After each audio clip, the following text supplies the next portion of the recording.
عقیدے بھی ہیں.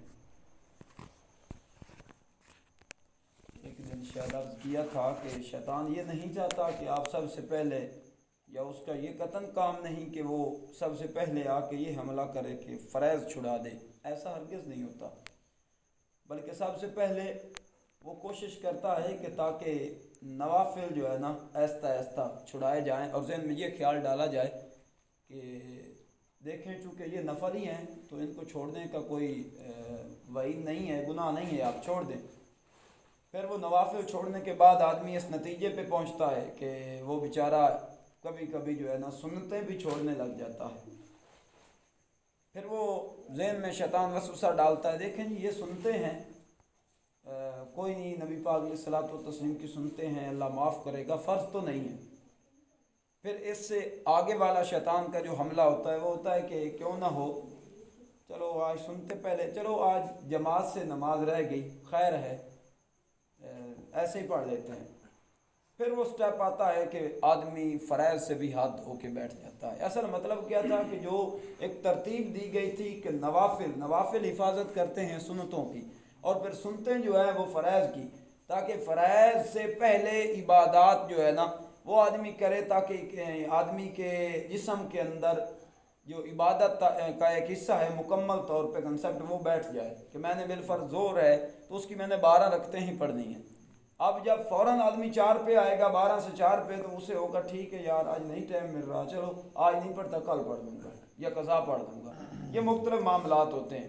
تو اس لیے علماء کرام یا مشائخ اعظام یہ فرماتے ہیں کہ سب سے پہلے آداب کو ملوز خاطر رکھا جائے، اور آداب جب چھوٹ جاتے ہیں اور آداب سے آدمی اعراض کر کے بیٹھ جاتا ہے نا تو پھر بہت بڑا نقصان ہوتا ہے. بلکہ یہاں تک کہا گیا کہ سب سے بڑی گستاخی وہ ادب کو ترک کرنا ہے، سب سے بڑی گستاخی.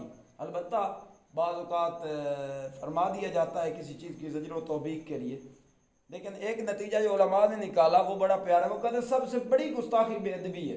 انہوں نے کہا وہ کس طرح؟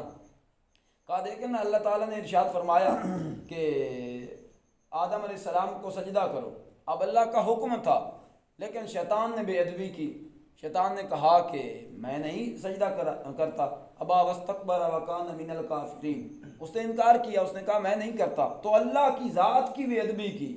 اب اس ادبی کی وجہ سے کیا ہوا کہ اللہ تعالیٰ نے اپنی بارگاہ سے نکال دیا. کہا قیامت تک جو ہے نا، یہی بات ہے، اب کائنات لانتے بھیجتی ہے، البتہ اس کو مہلت دے دی گئی قیامت تک.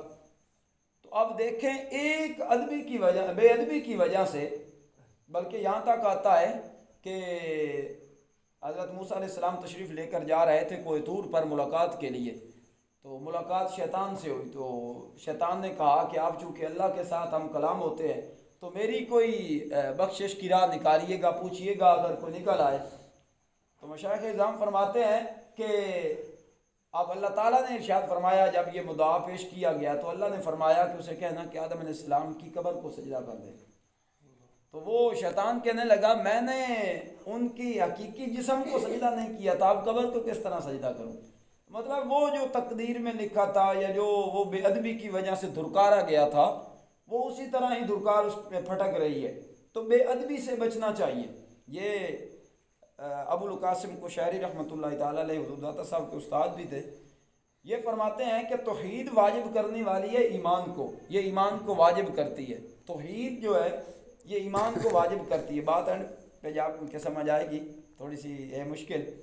توحید ایمان کو واجب کرتی ہے. پھر فرماتے ہیں جس کے پاس ایمان نہیں نا اس کے پاس توحید نہیں ہے. توحید ایمان کو واجب کرتی ہے. تو پتہ چلا جس کے پاس جو ہے نا ایمان نہیں اس کے پاس توحید نہیں. اور یہ بھی فرمایا کہ ایمان بھی واجب کرنے والی ہے کوئی چیز، ایمان بھی کوئی چیز کو واجب کرتا ہے. وہ کیا ہے؟ وہ شریعت. کہتے ہیں جو ایمان لے کر آتا ہے اسے پتہ ہوتا ہے کہ میں نے شریعت کے دائرے میں آ گیا ہوں، اب شریعت کا لحاظ رکھنا ہے.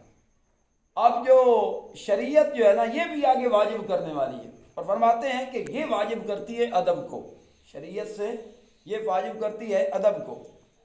اب آگے نتیجہ بڑا پیارا کہتے ہیں پہلے پتہ چلا، مطلب کہ سارے نتیجے پتہ یہ چلا کہ جس کے پاس ادب نہیں ہے نا اس کے پاس شریعت نہیں ہے، اور جس کے پاس شریعت نہیں ہے نا اس کے پاس ایمان نہیں ہے، اور جس کے پاس ایمان نہیں ہے اس کے پاس توحید نہیں ہے.